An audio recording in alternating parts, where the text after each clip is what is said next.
Selamat datang di Podstar, podcast tata ruang, tempat kita mendalami tentang pertanahan dan juga tata ruang di kota Yogyakarta. Saya Alma bersama dengan Arya. Dan hari ini kita akan berbicara tentang Dinas Pertanahan dan Tata Ruang Kota Yogyakarta. Sebuah dinas yang memiliki peran penting dalam mengatur dan mengelola ruang kota ini. Nah, kenapa sih kita ngebuat podcast tata ruang gitu ya? Nah, kita kan tahu di Jogja ini kan sebagai kota pelajar nih, kota budaya, kota pariwisata yang dimana tata ruang ini penting banget nih, biar Jogja ini semakin terkenal sebagai kota pariwisata, kota budaya yang tertata dengan rapi dan juga nggak berantakan gitu ya. Nah, Dinas Pertanahan dan Tata Ruang ini di kota Yogyakarta itu punya tanggung jawab besar untuk mengelola dan mengatur seluruh tata di ruang kota Yogyakarta. Nah, di episode ini kita akan ngebahas lebih dalam nih terkait tugas dan fungsi dari dinas ini dan ada bintang tamu spesial. Siapa tuh Alma tuh? Hari ini kita berkesempatan untuk berbicara dengan Pak Pamungkas, Pak Kepala Pamungkas. Bidang Tata Ruang Yes. di Dinas Pertanahan dan Tata Ruang Kota Yogyakarta. Selamat Nah. datang di Podstar, Pak. Nah, boleh diperkenalkan dulu Pak. Ya, saya Pamungkas ya dari bidang tata ruang yang kebetulan di Dinas Pertanahan dan Tata Ruang ini ditugasin untuk mengkoordinasikan atau mengkepalai sebuah bidang yaitu bidang tata ruang. Ya. Di Dinas Pertanahan Tata Ruang ini ada 3 bidang, bidang tata ruang, bidang pengendalian pengawasan tata ruang, dan juga bidang pertanahan dengan tugasnya masing-masing. Oke. Nah, ini semua membawai seluruh wilayah Kota Yogyakarta untuk menata ruang lebih tertib dan juga pertanahan yang lebih tertib administrasi. Oke, jadi kita nanti akan ngobrol-ngobrol nih guys sama Pak Pamungkas terkait tata ruang di kota Yogyakarta. Kan tahu sendiri nih, kota Yogyakarta ini rapi gitu ya. Pinggir jalan tuh Kata bersih. siapa, Rapi? Menurut saya sih rapi ya Pak. Kalau dibanding sama kota-kota lain, Ya. ada pembatas jalan, jalannya bagus sekarang, terus ada tempat duduknya. Kita bisa lihat daerah Jalan Sudirman itu udah bagus kan sekarang. Betul. Gitu. Jadi perubahan lah. Saya kan dari kecil di Jogja ya. Saya tuh di Jogja udah dari tahun 2010. 2010 di Jogja sampai SD, SMP, SMA sampai sekarang kuliah di Jogja. Jadi ngerasa beda banget lah kota Jogja ini gitu kan. Nah, jadi kita akan berbincang-bincang nih terkait apa itu tata ruang di kota Jakarta. Jadi pertanyaan pertama sih Pak, bisa dijelasin lebih dulu apa aja sih peran dan fungsi utama dari bidang tata ruang terutama ya di Dinas Pertanahan dan Tata Ruang di kota Jakarta gitu. Ya, Dinas Pertanahan dan Tata Ruang itu baru ada di tahun 2017. Sebenarnya untuk ketugasan pengampu tata ruang dulu ada di Badan Perencanaan Pembangunan Daerah Kota Jakarta, Bapeda. Itu menjadi salah satu ketugasan seksi yang ada di atau sub yang ada di Bapeda. Tetapi sejak kemudian harus merubah nomenklatur kedinasan yang kita mengikut pada Undang-Undang Keistimewaan di mana provinsi dalam hal ini adalah Daerah Istimewa Yogyakarta itu juga membentuk sebuah dinas namanya Dinas Pertanahan dan Tata Ruang.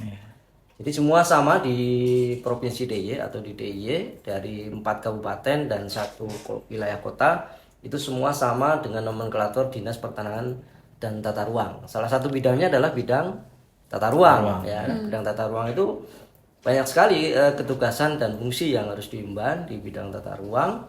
Ya diantaranya adalah kalau kita merunut pada pembagian rincian kerja bidang tata ruang ada seksi pembinaan tata ruang, ada seksi pengaturan tata ruang. Nah kalau kita melihat fungsi dari pengaturan tata ruang, ya tugasnya sebenarnya sebagai fungsi pengaturan yaitu menyusun sebuah dokumen, dalam hal ini adalah dokumen regulasi tata ruangnya. Jadi ada 2 ya semacam sebuah perencanaan spasial di Kota Jakarta. Ada rencana tata ruang wilayah, ada rencana detail tata ruang Kota Jakarta. Nanti juga ada rincian-rincian sebagai amanat dari rencana tata ruang wilayah. Ada RTPL-nya, ada Juknisnya, ada berbagai macam amanat dari Perda RT/RW yaitu Perda nomor 2 tahun 2021. Selain macam-macam dokumennya, ada ya dalam bentuk evaluasinya, ada nanti dalam seksi pembinaan itu juga berbagai macam fungsinya, ada fungsi litbang, ada penyebaran informasi, ada pengembangan pemetaan dan sebagainya itu ada di pembinaan yang masuk di dalam bidang tata ruang itu sendiri gitu ya, macam-macam. Kalau untuk konkretnya nih Pak, misal aku kan orang awam nih ya, saya orang awam dan aku tuh nggak tahu terkait, aduh di tata ruang tuh ngapain aja sih sebagai orang awam ini bisa ngapain aja sih, misal aku mau ngurus rumah nih, ngurus rumah yang ada di daerah cagar budaya misal. Nah, apakah itu akan berkoordinasi dengan dinas ini atau? Itu adalah salah satu fungsi dari bidang tata ruang, yaitu memberikan pelayanan kaitannya dengan kesesuaian kegiatan pemanfaatan ruang atau KKPR. Jadi KKPR itu yang sekarang eranya adalah era digitalisasi rencana detail tata ruang, di mana menggunakan sistem OSS, sebuah perwujudan atau aplikasi yang diberikan oleh pemerintah pusat dalam memberikan izin pemanfaatan ruang bagi masyarakat yang akan melakukan atau merencanakan sebuah kegiatan pembangunan. Seperti Arya sekarang mau bangun rumah misalnya tapi kemudian penempatannya adalah penempatan pada zona cagar budaya misalnya. Sebenarnya pertimbangan izin pemanfaatan itu adalah ketika memang kalau fungsi atau kegiatan yang direncanakan itu sesuai dengan zonanya, maka pasti diizinkan dari sisi pemanfaatan ruangnya. Tetapi ketika kegiatan itu tidak sejalan dengan zona yang ditempati, itu yang menjadi permasalahan sendiri. Sehingga kemudian di dalam peraturan zonasi, di dalam dokumen rencana detail tata ruang, itu sudah diatur bagaimana pemanfaatan sebuah kegiatan pada zona tertentu. Apakah diizinkan, apakah diizinkan dengan terbatas, apakah diizinkan dengan bersyarat, ataukah sama sekali juga dilarang membangun sebuah kegiatan pada zona-zona tertentu. Nah, ini sudah diatur di dalam yang kita sudah tuangkan ya di dalam peraturan Wali Kota nomor 118 tahun 2021 tentang rencana detail tata ruang Kota Jakarta tahun 2021 sampai tahun 2004. Jadi apapun terkait tata ruang ya yang ada di Kota Jakarta tuh diurus sama Dinas Pertanahan Tata Ruang gitu, termasuk sesuai dengan tupoksinya. Reklame dan juga semuanya ya intinya tata ruang ya. Nah, nanti kalau urusan reklame berkembang lagi ya. Karena memang reklame itu adalah salah satu jenis kegiatan yang memang sudah ada di dalam list longnya peraturan zonasi ya, katanya dengan pemanfaatan fungsi reklame yang menempati pada persil atau mungkin badan jalan atau persil pemerintah. Itu karena ada aturan tersendiri sehingga reklame juga menjadi bagian dari pelayanan KKPR yang ada di Dinas Pertanahan. Oke, jadi gitu guys. Jadi segala hal terkait tata ruang ada di Kota Yogyakarta itu bisa kalian urus di sini. Jadi nggak sembarangan tuh kalian mau bangun rumah di daerah yang ada zonanya khusus gitu kan. Itu nggak sembarangan bisa dibangun gitu. Ada berbagai perizinan, persyaratan yang diperlukan untuk sebuah pembangunan tadi, termasuk reklame. Sesimpel reklame pun ada juga pengembangannya gitu kan ya. Ada peraturannya. Ama, apakah ada yang mau didiskusikan sama Pak Pamungkas ini? Kalau dari aku mungkin lebih ke tantangan dalam pengelolaan tata ruangnya sih Pak. Sebagai kota yang terus berkembang gitu kan, tentu ada beberapa tantangan dalam pengelolaan tata ruang di Yogyakarta. Nah, apa aja sih Pak tantangan-tantangan yang ada? Ya sebenarnya kendala cukup banyak ya sebenarnya kalau kita berusaha melakukan identifikasi terhadap kendala dan permasalahan perkembangan perkotaan terutama di Kota Jakarta cukup banyak. Apalagi kalau tata ruang kemudian tidak diatur ya, itu pasti akan menambah perwujudan kota menjadi kota yang semrawut dan tidak layak, mungkin kumuh, mungkin selam dan sebagainya itu. Nah sehingga kenapa tata ruang dibutuhkan? Karena mengingat Kota Yogyakarta dengan keluasan 32,8 km persegi sebenarnya wilayahnya kecil begitu ya, dengan 14 kemantren dan 45 kelurahan. Itu kemudian kita bagi berdasarkan beberapa fungsi zonanya. Nah, mengingat Kota Jakarta itu kan sudah terbentuk ratusan tahun yang lalu. Kalau kemarin kita melihat Pemkot dengan ulang tahunnya yang ke-76, kemudian Kota Jakarta dengan 200 sekian tahun yang lalu, itu sudah terbentuk dari sisi perwujudan kotanya ya. Ada yang kemudian permukimannya sudah ada, kemudian jenis-jenis kegiatan zona yang lain juga sudah muncul di sana. Nah sehingga aturan itu ngikutin sebenarnya, mengikutin perkembangan kota yang terbentuk berdasarkan pola yang terbentuk oleh masyarakat itu sendiri. Nah, sehingga aturan tata ruang itu kan ada sejak di tahun 1994 kita sudah mempunyai Perda nomor 6 tahun 94 ya tentang rencana umum tata ruang Kota Yogyakarta yang pada saat itu mengacu kepada undang-undang tata ruang di tahun 92. Nah, itu baru ada. Padahal kalau Kota Yogyakarta terbentuknya sudah 200 sekian tahun yang lalu. Nah, Kota Jakarta sudah terbentuk sedemikian rupa. Nah, yang menjadi kendala tersendiri ya sebenarnya bukan kendala karena kita mengikuti zona pengembangan kota yang sudah ada, di mana Kota Jakarta identik dengan kota budaya. Sehingga banyak sekali penempatan dan penetapan kawasan cagar budaya yang ada di Kota Jakarta. Padahal kemudian itu menjadi kawasan yang cukup strategis ketika pengembangan arah kegiatannya menuju arah kegiatan yang sifatnya komersil. Misalnya kayak kawasan Malioboro, sekitar kawasan Keraton, Mantri Jeron, itu juga menjadi kawasan yang dulu-dulunya sebagai kawasan pusat ekonomi.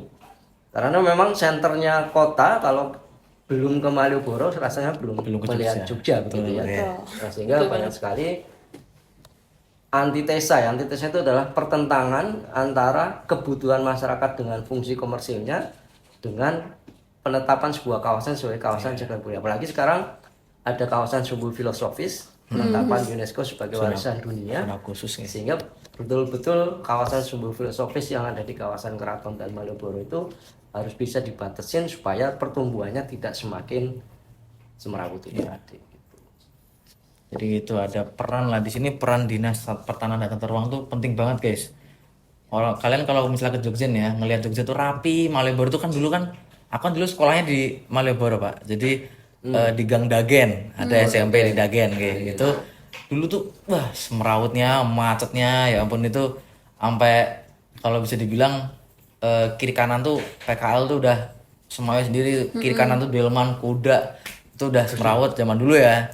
Nah sekarang kan udah rapi tuh, udah bisa tempat duduk di sana, terus orang-orang jalan tuh bebas, lepas dari kemacetan walaupun tetap rame ya, tapi tambah enak dilihatnya gitu loh, rapi gitu kan. Benar banget. Gitu. Terus terkait proyek nih Pak, rencana masa depan yang ingin diwujudkan oleh Dinas Pertanahan dan Tata Ruang, terutama di bidang tata ruang dulu deh. Nah itu apa aja sih proyek yang ingin Bapak lakukan ke depannya gitu untuk mengembangkan Kota Jogja?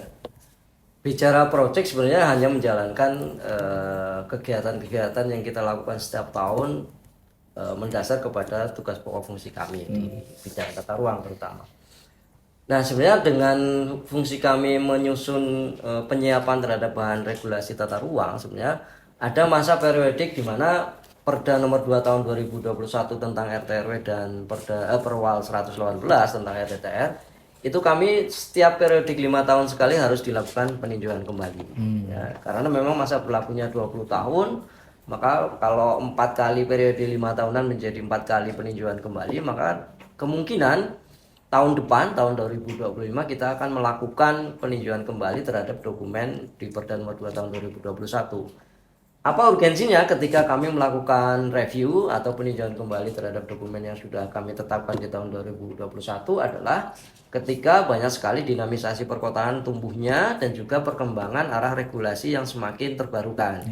Misalnya saya ambil contoh adalah Perda nomor 9 tahun 2019 tentang RT/RW DIY sekarang sudah direvisi menjadi Perda nomor 23 tahun 2023 kalau tidak salah ya. Pokoknya di tahun 2023 RT/RW provinsi ditetapkan kembali karena menjadi bentuk revisi dari Perda sebelumnya 2019. Ketika kemudian muncul Undang-Undang Cipta Kerja di tahun 2021, maka paling lambat setelah penetapan UU CK itu harus dilakukan revisi terhadap Perda RT/RW provinsi pada saat itu. Nah sehingga baru bisa ditetapkan di tahun 2023. Maka sekali lagi mau tidak mau RT/RW Kota Yogyakarta yang sudah ditetapkan tahun 2021 maka harus menyelesaikan dengan induk dari hierarkinya kota provinsi gitu ya. Nah sehingga tahun 2025 pas sebenarnya ketika 21 sampai 25 itu sekitar 4-5 tahun itu harus dilakukan peninjauan kembali. Nah, dari hasil peninjauan kembali nanti muncul semacam arah rekomendasinya, apakah istilahnya dalam tanda kutip penyimpangan dari RT RW terhadap dokumen di atasnya provinsi misalnya itu perlu dilakukan revisi atau tidak. Nah sekarang isu-isunya adalah ketika adanya penetapan kawasan sumbu filosofis sebagai kawasan warisan dunia, maka kemudian apakah sudah mengakomodir dokumen RT/RW dan RDTR Kota Jakarta itu ke dalam sebuah bentuk pengaturan sumbu filosofisnya. Sebenarnya pada prinsipnya ketika kita melakukan bedah buku terhadap RDTR, sebenarnya kawasan sumbu filosofis itu adalah salah satu bentuk teknik pengaturan zonasi yang sudah kami munculkan di dalam teknik pengaturan zonasi sumbu filosofis sebenarnya. Tetapi kemudian kalau kita angkat kembali kepada sebuah perencanaan spasial yang lebih tinggi yaitu RT/RW-nya, apakah secara kebijakan bahwa kawasan sumbu filosofis itu sebagai penetapan sebuah zonanya yang itu kemudian kita rigidkan kembali ke dalam bentuk-bentuk pengaturan yang kita atur secara detail dan teknis begitu. Nah, kalau memang itu tidak perlu, nah ini munculnya adalah dua. Perlu dilakukan revisi atau tidak revisi, itu bisa tergantung dari penilaian atau pembobotan persentase perubahan. Kalau perubahannya lebih dari 20%, maka kemudian harus direvisi. Tapi kalau arah perubahannya atau dalam tanda kutip penyimpangannya kurang dari 20%, maka kemudian tidak perlu dilakukan revisi. Nah, sekarang kita melihat kalau rekomendasinya muncul supaya dilakukan revisi misalnya gitu.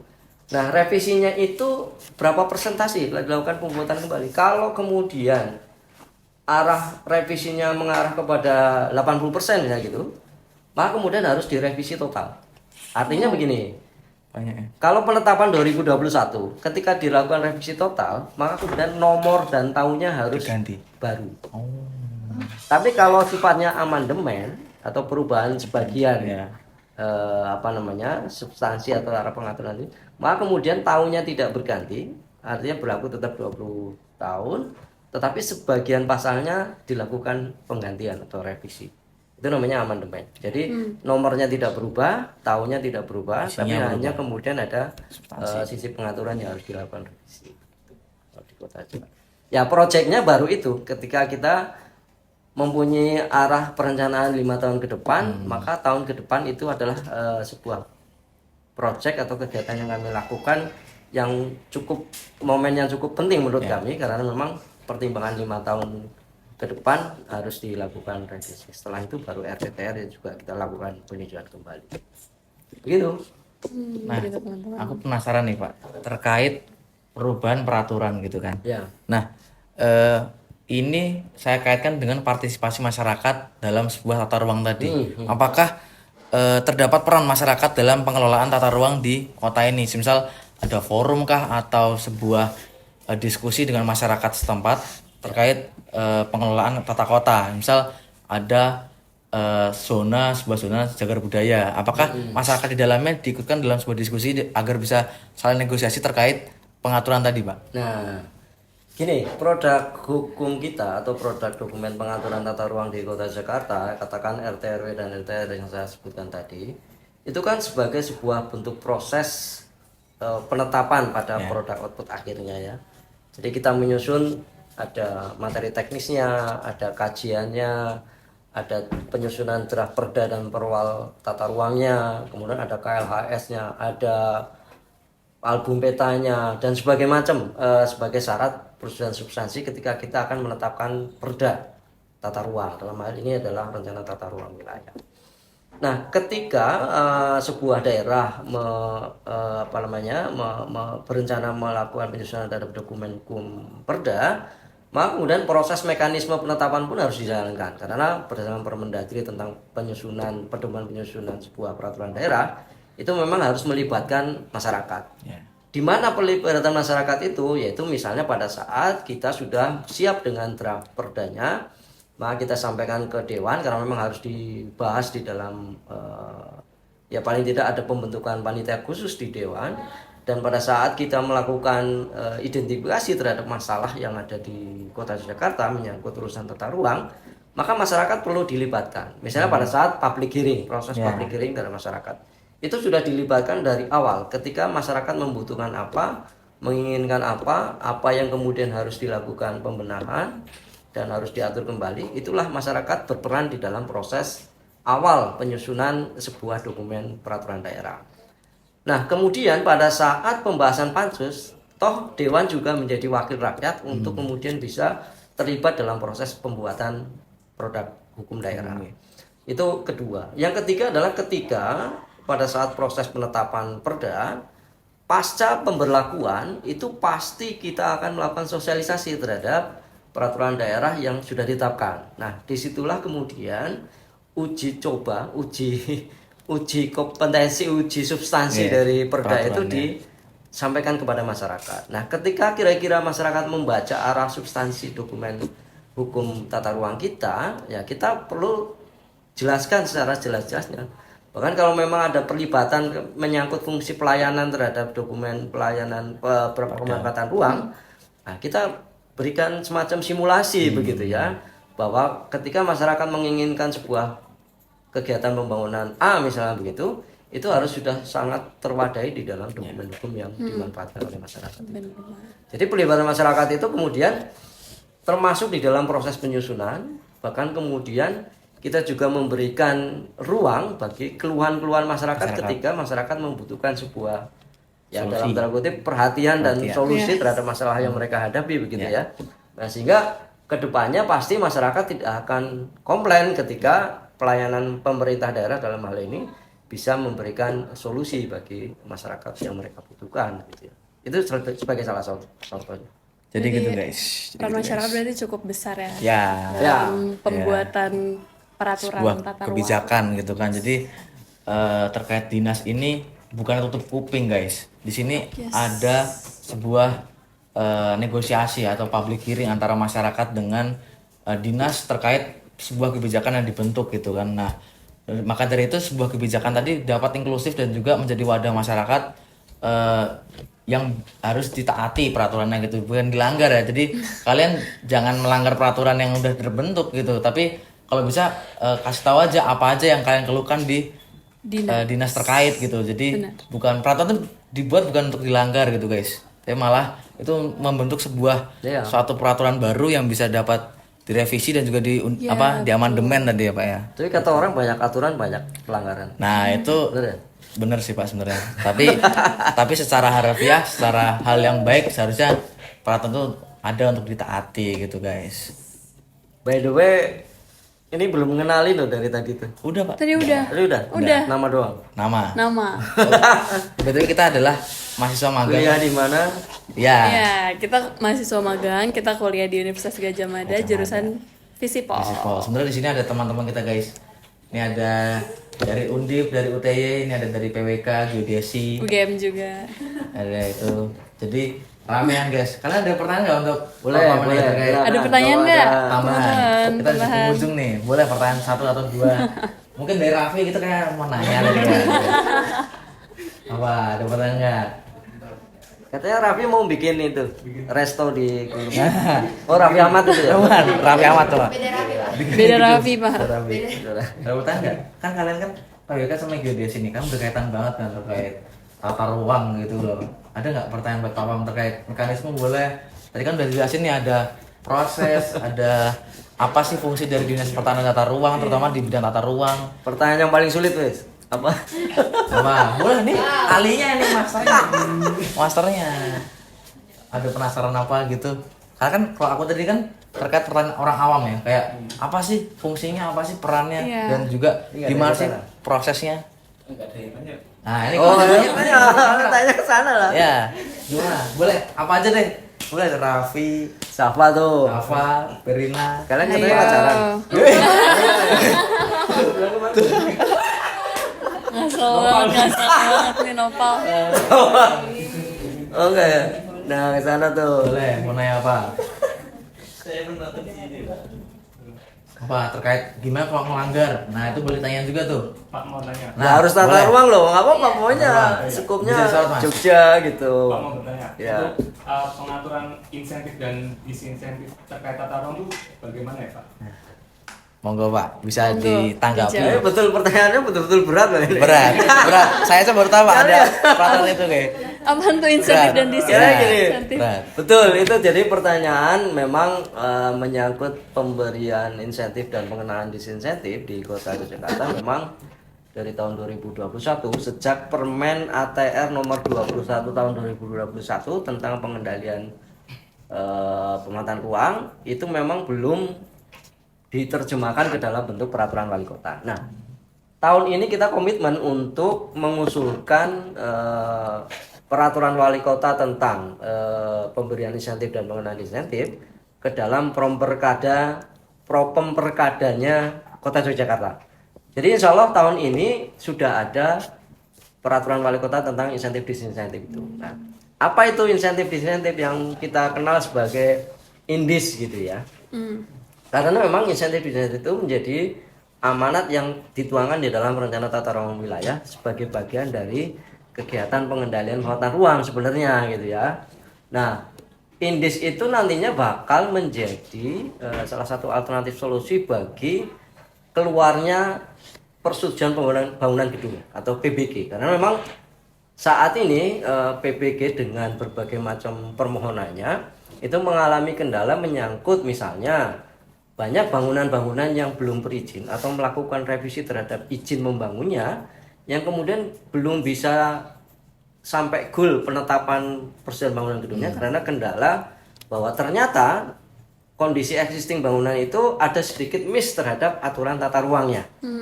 Nah, sehingga kalau ini kemudian tidak disikapi dengan menyusun aturan indis itu tadi, maka kemudian selamanya bangunan itu tidak mempunyai izinnya. Nah, kategori tidak mempunyai izin pasti adalah pelanggaran. Yeah. Nah, kalau pelanggaran harus disanksi gitu loh, harus ada sanksinya. Nah, sehingga memang ada salah satu perangkat hukum tata ruang yaitu insentif disinsentif itu tadi. Bahwa insentif adalah pemberian keringanan terhadap bangunan-bangunan atau kegiatan-kegiatan yang sesuai dengan tata ruangnya. Nah, sebaliknya kalau disinsentif adalah melakukan pemberatan terhadap kegiatan atau bangunan yang ada di Kota Jakarta itu karena memang ada beberapa hal yang harus diikat atau dibatasi. Misalnya dia kegiatan yang terlalu banyak polusinya, itu misalnya gitu. Atau ada kegiatan-kegiatan yang sedikit membebani masyarakat sekitar atau lingkungannya dan sebagainya. Itu adalah disinsentifnya ada begitu ya. Atau tadi kegiatan-kegiatan yang bangunannya sudah ada tetapi kemudian dia belum mempunyai izin. Dan memang itu pelanggaran, tetapi kemudian kalau kemudian digunakan langkah-langkah disinsentif, maka pemberatannya ada, tetapi nanti efeknya ketika tidak memenuhi disinsentifnya itu tadi, itu nanti arahnya juga akan dilakukan sanksi karena melanggar. Misalnya saya ambil contoh, ketika bangunan sedikit keluar dari ukuran garis badan bangunan saya kira. Nah, ketika itu kemudian mengajukan PBG atau persetujuan bangunan gedung, maka ranahnya adalah disinsentif. Oke, saya kasih peluang untuk tetap bangunan itu tetap ada, tetapi kemudian diberikan kompensasi atau harus membayar misalnya gitu. Nah, ketika periode waktu kasih 5 tahun misalnya gitu, mereka tidak bisa membayar atau mungkin mereka belum bisa menyesuaikan dengan aturan yang berlaku, maka kemudian itu bukan disinsentif lagi, tetapi sanksi. Dan itu mau tidak mau harus dilakukan eksekusi. Eksekusi dalam ini tidak harus dibongkar ya, tetapi melalui mekanisme sanksi administrasi dulu, baru kemudian dilakukan penegakan. Nah, kriterianya sebenarnya cukup banyak insentif disinsentif itu. Ada indis yang digunakan untuk kegiatan usaha, ada indis yang diberikan untuk hunian, ada indis yang kemudian di luar dari itu juga macam-macam. Kemudian juga ada indis yang dilakukan pada zona di luar zona bonus, di luar zona cagar budaya, atau kemudian dimanfaatkan pada zona di luar kawasan itu juga ada nantinya. Kemudian ada indis yang diberlakukan sejak indis itu ditetapkan atau sebelum itu ditetapkan, atau indis yang diberlakukan ketika perwal RDTR ditetapkan atau sebelum perwal RDTR itu ditetapkan. Itu kasusnya beda-beda. Nanti indisnya pun atau insentif indisnya pemberiannya akan berbeda-beda juga. Nah, seperti itu. Mas Raffi. Oh, gitu Mas Raffi. Intinya kayak gitu. Jadi agak bersabar dulu karena memang kemarin kami dengan tenaga ahli kami sudah melakukan pembahasan terhadap itu dan sudah nemu rumusan konsep yang pas buat diterapkan di Kota Yogyakarta. Nah, sehingga terkendalanya PBG yang terbit selama ini dengan ribuan permohonan ini baru terbit sekian persen, itu nanti mudah-mudahan dengan adanya indis ini bisa masyarakat bisa mendapatkan persetujuan bangunan gedung yang mereka harapkan. PWK Ya, Pak, Undip. pengalaman Bapak tantangan apa aja ya? Ya, Selama menjadi kepala bidang Iya. tata ruang. ya saya kebetulan bekerja di the right man on the right place. Nah, Jadi Nice Betul. banget. dilalah gitu ya. Saya Silniar. ditempatkan pada sebuah pekerjaan yang Sesuai sesuai dengan bidang pendidikan saya. Ya. Karena saya dari PWK, Perencanaan Wilayah dan Kota, dari Undip di tahun 95, saya lulus 2000. Saya lulus. Saya tidak nyari kerja yang sesuai background memang. Oh. Saya pekerjaan pertama saya itu pernah jadi sales, Oke. marketing kan. Ya. Habis itu nggak lama itu cuman berapa bulan gitu. Habis itu saya daftar menjadi jurnalis. Oh, jurnalis. Oh, Wartawan. jurnalis. Wow. Pada saat itu di Semarang di Jawa Pos gitu, tapi media cetak itu khusus pemberitaan sifatnya kriminal sama politik kota pada saat itu. Jadi base-nya saya itu di mungkin ini ada dari Undip tahu ya yang Jalan Pahlawan ya. Yang Bos. ada Polda, ada DPRD. Nah, saya di situ dulu posnya di situ. Jadi memberitakan tentang dunia kriminalitas dan politik pada saat itu di Semarang. Nah, setelah itu baru saya bekerja pada dunia konsultan. Konsultan manajemen pada saat itu, manajemen dan perencanaan.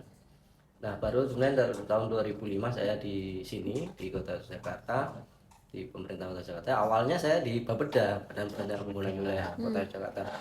Jadi saya lahir di sini itu sudah dicekoki dengan pekerjaan-pekerjaan yang ketata ruangan itu tadi dan pelayanan terhadap Sesuai. penguatan ruang. Terus itu sampai Sekarang. sampai sekarang Iya. ya. Nah, saya sempat menjabat sebagai fungsional muda di Bapeda, tapi itu hanya beberapa tahun juga baru kemudian dilantik menjadi pejabat struktural, menjadi kepala seksi pengaturan yang sekarang ditempati Bu Dwi itu. Nah, dulu di sini kepala bidangnya adalah Pak Danang Yuli Saksono. Sekarang malah beliau ada di bidang Litbang di Bapeda. Nah, saya menggantikan beliau di bidang tata ruang sebagai kepala bidang. Nah, kendalanya ya ada plus minusnya, ada suka dukanya. Kalau kita mengikuti dukanya terus, ya kita akan Nggak bekerja senang-senang. tidak enjoy gitu ya, tidak nyaman dan sebagainya. Sehingga apapun pekerjaannya menurut kami di bidang tata ruang itu ya kita nikmatin saja. Artinya karena itu menjadi bagian dari tanggung jawab kita. Yap. Karena semakin jabatan semakin tinggi, eselonnya semakin tinggi, itu pasti tanggung jawabnya akan semakin lebih besar dan bebannya pasti akan lebih besar. Nah, kalau kita mengikuti irama dengan beban kerja yang lebih berat lagi, ya kita malah justru nggak bisa bekerja nantinya. Tetapi menikmati sebuah pekerjaan yang dibebankan ke kita dengan penuh rasa tanggung jawab, gitu, itu pasti akan jalan dengan sendirinya lah. Artinya segala macam beban yang kemudian kita punya permasalahan, punya kendala, ya pasti kita menemukan itu ya. Nah, tetapi justru menurut kami kunci keberhasilan sebuah pekerjaan itu adalah bentuk